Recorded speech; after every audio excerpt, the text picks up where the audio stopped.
अस्सलामुअलैकुम, बोल न्यूज के साथ मैं हूं फराज अहमद। मैं हूं शाइस्ता शहजाद। हेडलाइंस आपने जानी। बुलेटिन के आगाज में आपको खबर देंगे कि बिलावल भुट्टो ने अहम वजह बताई है कि पीडीएम हुकूमत नाकाम क्यों हुई है। चित्राल में खिताब करते हुए चेयरमैन पीपल्स पार्टी ये कामयाब नहीं हुए कि हमारे इत्तेहादी तवज्जो देने की बजाय आवाम पर अपनी जाती दुश्मनियों पर तवज्जो देते रहे। ये लोग अब भी हुकूमत में आकर इंतकामी सियासत ही करना चाहते हैं। उन्होंने कहा कि पुराने सियासतदानों पर एतराज नहीं, लेकिन पुरानी तर्ज सियासत पर एतराज है जिससे मुल्क को नुकसान पहुंचा। अब अवाम का मुतालबा है कि पुराने सियासतदानों से जान छुड़ाएं। बिलावल ने वाजे किया कि बुजुर्गों का एहतराम करते हैं, लेकिन ये लोग सियासत छोड़ दें, घरों में बैठें या मदरसे में दुआएं करें। 18 महीने हमने साथ दिया, इरादे तो बहुत अच्छे थे, कामयाब अगर नहीं हुए तो क्यों नहीं हुए? इसलिए कि हमारा इत्तेहादी खिदमत करने के बजाय अपना जाती दुश्मनियां पे तवज्जो दे रहे। इन पुराना सियासतदानों से ये एतराज नहीं है कि वो बुजुर्ग हो चुके हैं, इन पुरानों सियासतदानों से एतराज ये है कि वो वही पुराना सियासत कर रहे हैं जिसने मेरा मुल्क को तबाह किया है। एक तो ये मेरा मुतालबा नहीं है पुराना सियासतदानों से कि वो सियासत ही छोड़ दे, ये इस मुल्क के नौजवानों का मुतालबा है। पुराना सियासतदानों से जान छुड़ाओ। मैं तो अपने बुजुर्गों का एहतराम करता हूँ, रिस्पेक्ट करता हूँ, मुझे ये सिखाया गया। हमारा बुजुर्गों से बड़ा एहतराम के साथ हम कहते हैं कि आप ये पुराना सियासत छोड़ दे, सियासत ही छोड़ दे, या घर बैठे या अपना मदरसा में बैठे मुल्क के लिए दुआ करे, जवानों के लिए दुआ करे, मुस्तकबिल के लिए दुआ करे। दूसरों को सिलेक्टेड कहने वाले खुद अपनी सीवी लेकर घूम रहे हैं। क्या पंजाब जाकर ये कहेंगे कि लाहौर और सियालकोट को कराची जैसा बनाएंगे? मुस्तफा कमाल की बिलावल भुट्टो पर तनकीद। कराची में खिताब करते हुए कहा कि शहर में सिस्टम चल रहे हैं, रिश्वत उरूज पर है, पीने का पानी आता नहीं, सीवरेज का पानी घरों से जाता नहीं। वो जो दूसरों को सिलेक्टेड का ताना देते थे, खुद आवाज लगा कर सीवी लेकर घूम कर कह रहे मुझे सेलेक्ट करो। आज अगर लाहौर में जाकर, क्योंकि पीपल्स पार्टी कहते हैं अपने आप को कौमी जमात है, लाहौर में खड़े होकर तकरीर करेंगे तो क्या कहेंगे कि लाहौर को कराची जैसा बनाएंगे? क्या सियालकोट में खड़े होकर कह सकते हैं कि सियालकोट को लाड़काना जैसा बनाएंगे? आज इस शहर में 15 सालों से हुक्मरानी के बाद शहर में सिस्टम चल रहा है, हर महकमे में रिश्वत उरूज पर है, हराम उरूज पर है। यहाँ तक हालात खराब हो गए कि पीने का पानी घर में आता नहीं है, सीवरेज का पानी घर से बाहर जाता नहीं है। हमें हमारा ही पानी चोरी करके हाइडेंट बनाकर अरबों रुपए का पानी चोरी करते हैं। पीपल्स पार्टी ने 15 सालों में एक कतरा नया पानी नहीं दिया। जीडीए ने आम इंतखाबात में पीपल्स पार्टी को टफ टाइम देने का हतमी फैसला कर लिया है। सिंध भर में हर नशिस्त पर उम्मीदवार खड़े करने का फैसला।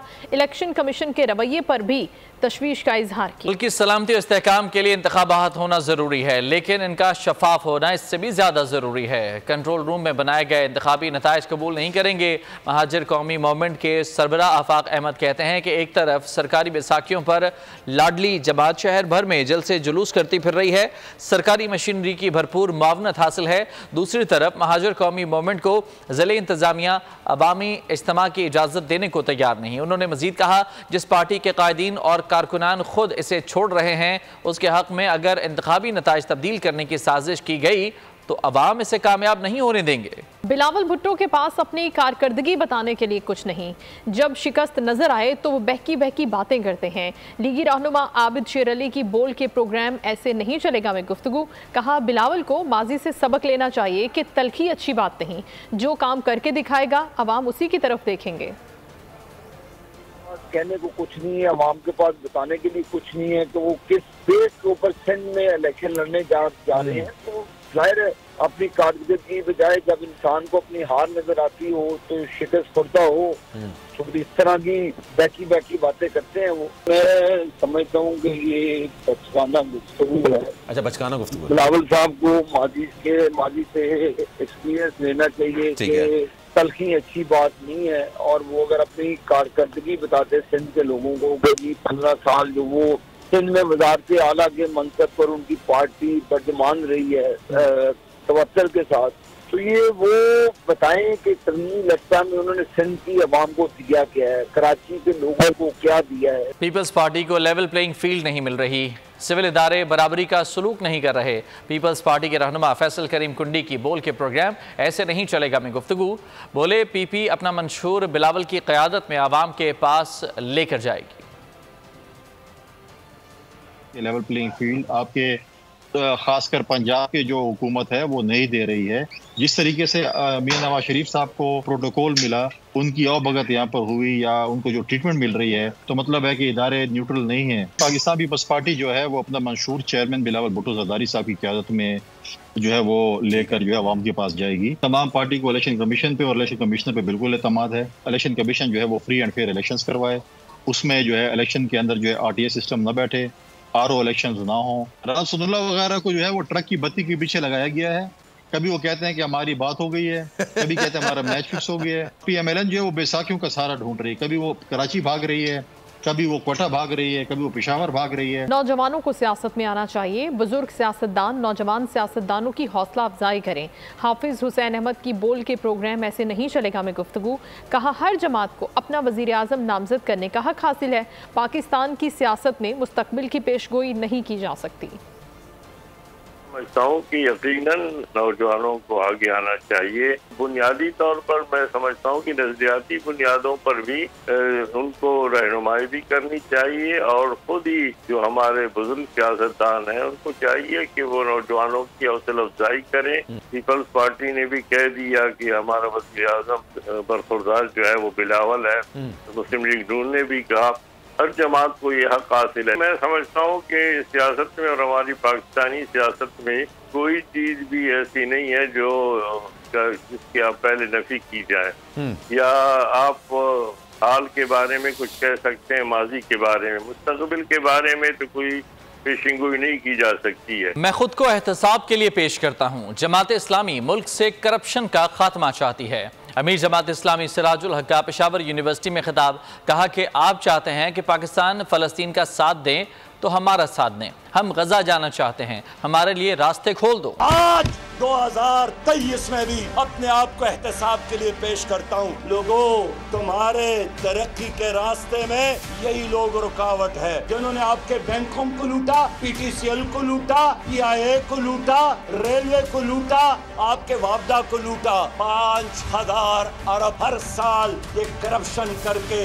फिर लूटते हैं और बाहर जाते हैं। आप चाहते हैं फलस्तीन लावारिस न बने, हम उनका साथ दे दे। पाकिस्तान के लोग गजा जाना चाहते हैं, हमें रास्ता दो, हमारे रास्ते बनना करो। 8 फरवरी का दिन इन जालिमों के लिए, इन लुटेरों के लिए यौमुल हिसाब बना दे। फिर जमात इस्लामी और तराजू का साथ दे, देंगे कि नहीं देंगे। पाकिस्तान मुस्लिम लीग नून के कायद नवाज शरीफ की मरी के पहाड़ी रास्तों पर ड्राइविंग। बेटी मरियम नवाज को भी वालिद के हमरा मौजूद थी। नवाज शरीफ ने मरियम नवाज के साथ सफर के दौरान अपनी अहलिया की यादों को भी ताज़ा किया। नवाज शरीफ रास्ते में खड़े लोगों को देखकर हाथ भी हिलाते रहे। माजी यादें एक बार फिर ताज़ा। नवाज शरीफ ने मरियम नवाज के साथ सफर के दौरान अपनी अहलिया की यादों को ताज़ा किया। बेटी से गुफ्तगू के दौरान बताया कि मैं और कुलसूम घर से इन रास्तों पर पैदल आया करते थे। रास्ते में आने वाली चढ़ाइयाँ बहुत तेजी से चढ़ा करते थे। रास्ते में आने वाली एक जगह काली मिट्टी का भी जिक्र किया। कहा काली मिट्टी के मुकाम पर कुलसूम नवाज की खाला आती थी, जिस पर मरियम नवाज ने कहा कि जी बिल्कुल, हम उनके घर जाया करते थे। लॉन्ग ड्राइव पर मरियम नवाज के साथ नवाज शरीफ ने ढेरों यादें ताज़ा की और अल्लाह का शुक्र भी अदा किया कि अल्लाह ने हमें बहुत अच्छी जगह अता की है। वफाकी काबीना की ज़ैली कमेटी ने 190 मिलियन पाउंड स्कैंडल में चेयरमैन PTI समेत 29 अफराद का नाम ECL में डालने की सिफारिश कर दी। 13 मुख्तलिफ नौयत के केसेस को ECL से निकालने की तजवीज़ भी दी गई है। कमेटी की सिफारिशात हतमी मंजूरी के लिए निगरां वफाकी काबीना को इरसाल की जाएंगी। 190 million pound case, chairman PTI समेत 29 अफराद के नाम ECL में डालने की तैयारी। वफाकी काबीना की ज़ैली कमेटी बराए ECL का इजलास हुआ। 190 मिलियन पाउंड स्कैंडल में नैब की सिफारिश का जायजा लिया गया। कमेटी ने चेयरमैन तहरीक इंसाफ, बुशरा बीबी, फराह खान, मुराद सईद, अली अमीन गंडापुर, शेख रशीद समेत 29 अफराद के नाम एग्जिट कंट्रोल लिस्ट पर डालने की सिफारिश की। मुख्तलिफ महकमों और इदारों की तरफ से भेजे जाने वाले 41 अफराद के नाम ECL में डालने की तजवीज़ भी दी। इजलास में अदलिया की हिदायत पर 13 मुख्तलिफ नौयत के केसेस में 7 अफराद के नाम निकालने की सिफारिश की गई। कमेटी ने नजरसानी के लिए पेश की गई अपीलों में से भी 3 अफराद के नाम निकालने का कहा। ज़ैली कमेटी की सिफारिशात हतमी मंजूरी के लिए निगरां वफाकी काबीना को अरसाल की जाएंगी। नाजायज असासे बनाने का इल्जाम जस्टिस मुज़ाहिर अली नकवी को दूसरा नोटिस जारी। सुप्रीम जुडिशल काउंसिल ने 14 रोज में जवाब तलब कर लिया। सर्विस नाजायज असासे बनाने का इल्जाम, जस्टिस मुज़ाहिर नकवी को दूसरा नोटिस। सुप्रीम जुडिशल काउंसिल का इजलास चीफ जस्टिस की ज़ेर सदारत हुआ। इजलास में जस्टिस मज़ाहिर नकवी के खिलाफ शिकायत का जायजा लिया गया। ज़राए के मुताबिक मुअज़्ज़िज़ जज के खिलाफ शवाहिद सामने आने के बाद नोटिस जारी हुआ। काउंसिल ने अपने शोकॉज नोटिस में कहा जस्टिस मज़ाहिर नकवी 14 दिन के अंदर जवाब दें। जस्टिस मज़ाहिर नकवी को पहला नोटिस 27 अक्टूबर को जारी किया गया था। उनके खिलाफ एक एडवोकेट ने दरख्वास्त जमा कराई है। दरख्वास्त में जायदाद खरीदने और बेटी को पाउंड्स भेजने का इल्जाम है। पीटीआई को इंतखाबात में बल्ले का निशान मिलेगा या नहीं, इलेक्शन कमीशन कल महफूज फैसला सुनाएगा। कमीशन के मेंबर निसार दुरानी की सरबराही में 5 रुकनी कमीशन कल 12 बजे फैसला जारी करेगा। इंटर पार्टी इंतखाबात से मुतालिक इलेक्शन कमीशन ने पीटीआई को नोटिस जारी किया था। केस का फैसला 13 सितंबर को महफूज किया गया था। हाइफर केस में सुप्रीम कोर्ट ने चेयरमैन पीटीआई की जमानत की दरखास्त काबिल समाअत करार दे दी है और केस की मजीद समाअत अब गैर मुय्यना मुद्दत तक मुलतवी कर दी गई। अदालत ने वफाक और एफआईए को नोटिस जारी करते हुए जवाब भी तलब कर लिया। चेयरमैन पीटीआई के वकील सलमान सफ्दर का कहना था कि जो दफात लगाई गई वो जासूसी जैसे जराइम पर लगती हैं। तहकीकात में कहीं नहीं बताया गया कि कहाँ जासूसी हुई। जस्टिस याया खान आफरीदी ने रिमार्क्स दिए कि इल्ज़ाम बुनियादी तौर पर कॉपी गुम होने का नहीं, उसका मतन पब्लिक करने का है। अदालत ने हुक्म में मजीद कहा कि दरख्वास्त गुजार के मुताबिक एनएससी की दूसरी मीटिंग तक साफिर की कॉपी गुम नहीं हुई थी। परवेज मुशर्रफ के खिलाफ संगीन गद्दारी केस में चीफ जस्टिस सुप्रीम कोर्ट ने हाई कोर्ट की कार्रवाई पर सवालात उठा दिए। कहा लाहौर हाई कोर्ट ने केस में इस्तदाद से बढ़कर रिलीफ दिया। परवेज मुशर्रफ के खिलाफ संगीन गद्दारी case, chief justice supreme court ने हाई कोर्ट की कार्रवाई पर सवालात उठा दिए। कहा हाई कोर्ट ने फैसला दिया कि खुसूसी अदालत गैर आईनी है। लाहौर हाई कोर्ट ने सुप्रीम कोर्ट के फैसले को गैर आईनी करार दिया। जस्टिस काजी फायज ईसा ने कहा लाहौर हाई कोर्ट ने केस में इस्तदा से बढ़कर रिलीफ दिया। वकील हामिद खान ने दलाइल में कहा कि सुप्रीम कोर्ट ने खुसूसी अदालत को कार्रवाई आगे बढ़ाने का हुक्म दिया था। चीफ जस्टिस काजी फायज ईसा ने रिमार्क्स दिए दरख्वास्त गुजार ने खुसूसी अदालत की तश्कील कालादम करार देने की इस्तदा ही नहीं की। मुकम्मल इंसाफ का इख्तियार आइन ने सिर्फ सुप्रीम कोर्ट को दिया है। अपीलों पर समाअत 28 नवंबर तक मुलतवी कर दी गई। और अभी आपको खबर देंगे, अमेरिका में मुकीम सिख अलहदगी पसंद रहनुमा गुरपतवंत सिंह को कत्ल करने का मंसूबा नाकाम। अमरीकी इंटेलिजेंस इदारों ने भारतीय इंटेलिजेंस एजेंसी का यह मंसूबा नाकाम बना दिया। अमेरिका ने भारतीय सिफारत खाने को वार्निंग भी जारी कर दी है। तर्जुमान व्हाइट हाउस के मुताबिक भारत ने अमेरिका में एक सिख अलहदगी पसंद को कत्ल करने का मंसूबा बनाया था। अमेरिका के वफाकी प्रोसिक्यूटर ने ज़िले अदालत में एक भारतीय सिफारतकार के खिलाफ फर्द जुर्म भी दायर कर दी। इस हवाले से मजीद आपको बताएं कि अमेरिका में मुकीम सिख अलहदगी पसंद रहनुमा गुरपतवंत सिंह को कत्ल करने का मंसूबा नाकाम बना दिया गया है। अमेरिकी इंटेलिजेंस इदारों ने भारतीय इंटेलिजेंस एजेंसी का मंसूबा नाकाम बना दिया है। अमेरिका ने भारतीय सिफारत खाने को वार्निंग जारी कर दी है। तर्जुमान व्हाइट हाउस के मुताबिक भारत ने अमेरिका में एक सिख अलहदगी पसंद को कत्ल करने का मंसूबा बनाया था। अमेरिका के वफाकी प्रोसिक्यूटर ने ज़िली अदालत में एक भारतीय सिफारतकार के खिलाफ फर्द जुर्म भी दायर कर दी है। जी हाँ, अमेरिका ने भारतीय सिफारत खाने को इस हवाले से वार्निंग भी जारी की है कि एक सिख अलहदगी पसंद रहनुमा को कत्ल करने की मंसूबा साजी की गई है और ये मंसूबा भारत की जानिब से बनाया गया था सिख अलहदगी पसंद रहनुमा को कत्ल करने का। इस हवाले से वार्निंग भारत को जारी कर दी गई है और अदालत में एक भारतीय सिफारतकार के खिलाफ फर्द जुर्म भी दायर कर दी गई है। ब्रिगेडियर रिटायर्ड राशिद वहीद साहब हमें ज्वाइन कर चुके हैं, उनसे बात करेंगे सारी सूरत हाल पर। बहुत शुक्रिया ब्रिगेडियर साहब आपके वक्त का। इससे पहले भी हमने देखा था कि भारत ने यही सेम हरकत की थी सिख रहनुमा के साथ और अभी दोबारा से अपनी मंसूबा साजी में वो कोई भी कसर उठा नहीं रख रहा। आप क्या कहेंगे इस पर? जी बिल्कुल, ये तो भारत का वतीरा है। पहले हरदीप सिंह का केस अभी हमारे सामने था कनाडा में और उस पर इन्वेस्टिगेशन अभी जारी है। कनाडा जो है अपनी डिफरेंट ऑप्शंस को अभी भी उसने एक्सप्लोर कर रहा है और आज मैं देख रहा था कि उन्होंने अपना जो वीज़ा प्रोसेस तो दोबारा शुरू कर दिया है, बट स्टिल चूँकि एक कैनेडियन सिटीजन के कत्ल का मामला था तो वो अभी ताज़ा है ज़ख्म उनका।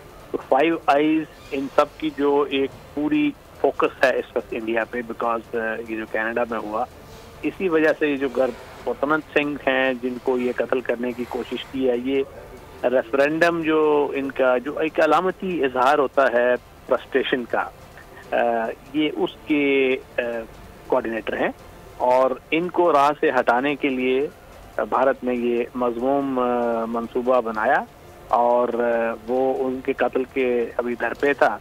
और अगर ये इंटेलिजेंस एजेंसियां अलर्ट ना होती तो ये अभी वो उसका जो कत्ल हो चुका होता।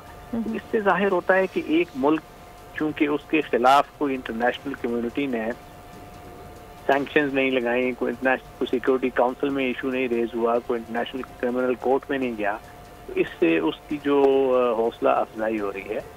दो के कनाडा ने और बाकी जो ममालिक थे उसके हलीफ उन्होंने उसको काफ़ी कंडेम किया था, मगर ये कंडेमनेशन से की हद से आगे जाने की ज़रूरत है और उसको कोई प्रॉपर जो इंटरनेशनल कम्युनिटी को इसका वो नोटिस लेना चाहिए और अगर इफ नीड भी तो ऐसे मुल्क पे सैंक्शंस लगने चाहिए। Right sir, thank you so much. Brigadier retired Rashid Wali sahab हमारे साथ मौजूद थे, इस अहम मौजू पर बात कर रहे थे। चोर चोरी से जाए लेकिन हेरा फेरी से न जाए। भारतीय एजेंसियों की एक और सिख रहनुमा के कत्ल की कोशिश, और वो भी एक अमरीकी सरजमीन पर। साजिश तो पकड़ी गई। अमरीका ने न्यूयॉर्क में सिख अलहदगी पसंद रहनुमा को कत्ल करने की साजिश पकड़े जाने के बाद भारत को वार्निंग दे दी है। की शह पर खित्ते में दहशतगर्दी और बदमाशी करने वाले भारत की अपने ही मौसम को पीठ में छुरा घोंपने की कोशिश। भारतीय एजेंसियों की जानिब से अमरीकी सरजमीन पर सिख अलहदगी पसंद रहनुमा को कत्ल करने की साजिश पकड़ी गई। अमरीकी हसास एजेंसियों ने भारतीय खुफिया सरगर्मियों का कबल अज वक्त पता लगा लिया। भारत न्यूयॉर्क में सिख रहनुमा और कानूनदान गुरपतवंत सिंह पन्नू को कत्ल करने की तैयारियां कर चुकी थी। इस बात की तफसीलात मयसर नहीं कि आया अमरीकी FBI की जानिब से इस साजिश को नाकाम बनाया गया या सिर्फ इसका पता चलने पर अमरीकी सदर बाइडेन ने भारतीय हुकूमत को वार्निंग जारी करवाई। अमरीकी एजेंसियों ने गुरपतवंत सिंह को मिलने वाली धमकियों के बाद उनकी सख्त निगरानी शुरू कर दी थी। गुरपतवंत सिंह अमरीका और कनाडा की दोहरी शहरियत रखते हैं। 2 माह कबल भारत ने कनाडा में सिख रहनुमा को कत्ल किया था, जिस पर भारत और कनाडा के सफारती ताल्लुकात ताहाल सर्द महरी का शिकार है। सब्सक्राइब करें और बेल दबाएं ताकि कोई खबर रह न जाए।